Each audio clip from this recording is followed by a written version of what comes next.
Donc on va regarder plus précisément le réacteur continu parfaitement mélangé. Il est dit parfaitement mélangé dans le sens où une particule qui est introduite dans ce réacteur est instantanément dispersée dans la cuve lorsqu'elle est introduite dans le milieu. Son temps de mélange est très court par rapport à son temps de séjour.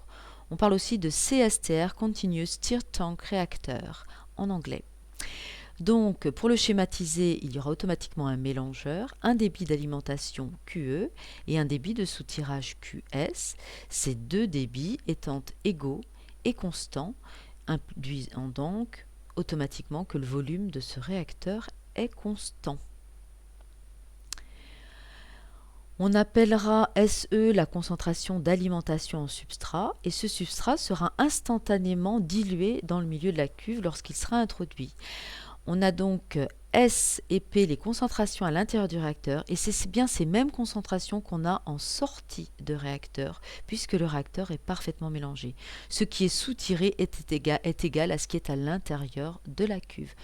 Donc, même concentration en substrat, même concentration en produit à l'intérieur et en sortie de cuve.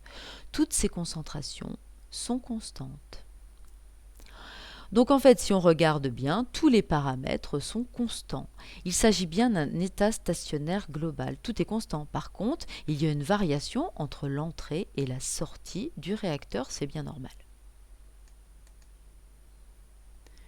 On va maintenant s'intéresser à l'écoulement piston, donc le réacteur continu à écoulement piston, qui est en fait généralement un réacteur de forme tubulaire, la forme d'un piston. On le représentera donc par un rectangle avec son flux d'entrée et son flux de sortie, puisque c'est un réacteur continu ouvert, débit d'entrée Q indice E, débit de sortie Q indice S, avec QE qui sera égal à QS et qui sera constant comme tout réacteur continu.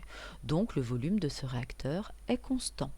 On appellera SE la concentration d'alimentation en entrée, S et P les concentrations de sortie. Si on représente l'évolution de ces concentrations selon l'axe des Z, c'est-à-dire l'axe d'écoulement dans le réacteur, la concentration en substrat va diminuer du fait de la réaction au sein du réacteur et la concentration en produit va tout normalement augmenter. On pourra appeler PE la concentration en entrée du produit qui est a priori proche de 0. C'est pour ça que je n'avais pas représenté sur le schéma initial. Alors, deux approches sont possibles de ce réacteur. Soit on a une approche globale, une vision globale de l'ensemble du réacteur. À ce moment-là, on peut considérer que tout est constant au cours du temps.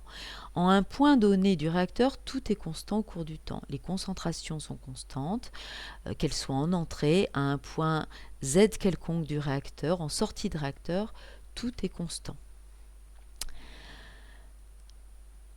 Donc, c'est bien un régime stationnaire sur l'ensemble du réacteur. Par contre, si on zoome sur une tranche de volume de liquide que je schématise ici en rouge, je suivrai la tranche de volume qui s'écoule, je l'appelle dV, donc c'est une partie de V, et elle s'écoule selon l'axe du piston avec une vitesse d'écoulement V. Eh bien, cette tranche de volume dV, c'est un système fermé. Je vais la considérer comme un système fermé, de volume constant, qui n'échange pas de matière avec les couches de liquide adjacentes. Donc, je vais pouvoir la considérer comme un batch. Et à l'intérieur de ce volume dV, la concentration en substrat varie au cours du temps. On pourra aussi dire que S et P varient en fonction de l'axe des Z.